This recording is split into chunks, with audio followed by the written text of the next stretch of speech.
नमस्कार. आपला परिचय? माझं नाव मनोज भानुदास सातारकर, राहणार रोड, 14 तालुका, दर्यापूर, जिल्हा अमरावती.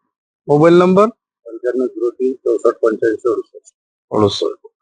आपण 11/9/2025 ला ह्या योद्यामध्ये तुमच्या क्षेत्रामध्ये आलो होतो.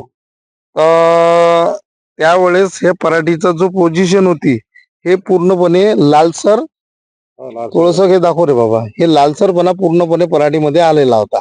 म्हणजे हा पूर्ण पाण्याचा जो ओट आहे, पाणी जो आहे ह्याच्यामुळे पिवंगट आणि थोडस लालसरपणा आली होती. बरोबर आहे. तर याच्यामध्ये लालसरपणा आल्यामुळे हे पूर्ण पाणी ह्या शेतात वाहत जाते आणि तुळशीक जमीन, तुळशीक पानचो पण म्हणता का, पानपसंची. तर आपण इथं एक बॅलेन्सर नावाचं औषध घेतलं आणि एक सिल्मिनो नावाचं औषध घेतलं. तर त्याचे रिझल्ट आपल्याला कसे वाटते? रिझल्ट एकदम चांगले वाटले. पराठीने ते आपल्याला जमीन शेत नरम झालं.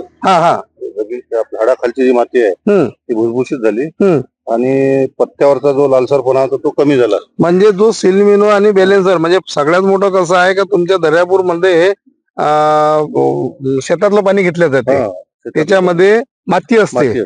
तर तो आपण पीएच आणि टीडीएस साठी एक बॅलेन्सर नावाचं औषध घेतलं सरदार ॲग्रिकल्चर कंपनीचं. तर बॅलेन्सर वापरल्यामुळे तो पाण्याचा पीएच आणि टीडीएस कव्हरिंग झाला, प्लस तुमचा जो मातीचे कण होते ते एकजीव केले आपण.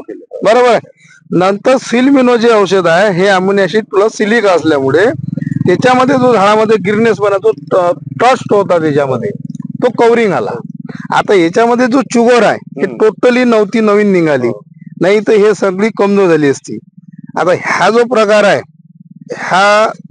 हे जे चुगर आहे, लवचिकपणा आणि शेंडे काढले, त्याच्यानंतर त्याची जेवढी फरदोळी ब्रँचिंग केलं आणि ब्रँचिंग केल्यामुळे जेवढी चुगर निघून आली तेवढे पातळ येऊन राहिली. तोच पराठीचा स्पॉट दुसरा 2 तासा कधी पाहतो, 3 तासानंतर ब्रँचेस कमी आहे, लालसरपणा आहे. आणि हे औषध तुम्ही कोण्या दुकानामधून युज केलं? महालक्ष्मी कृषी केंद्र येवदा. बरोबर आहे. तुम्ही समाधानकारक आहे? समाधानकारक आहे. तुम्हाला शेतकऱ्याला काय सांगूशी वाटते? त्यांनी हे औषध वापरावं आणि आपलं प्रगती करून घ्यायची, वाढवायचं. बिलकुल धन्यवाद. धन्यवाद सर.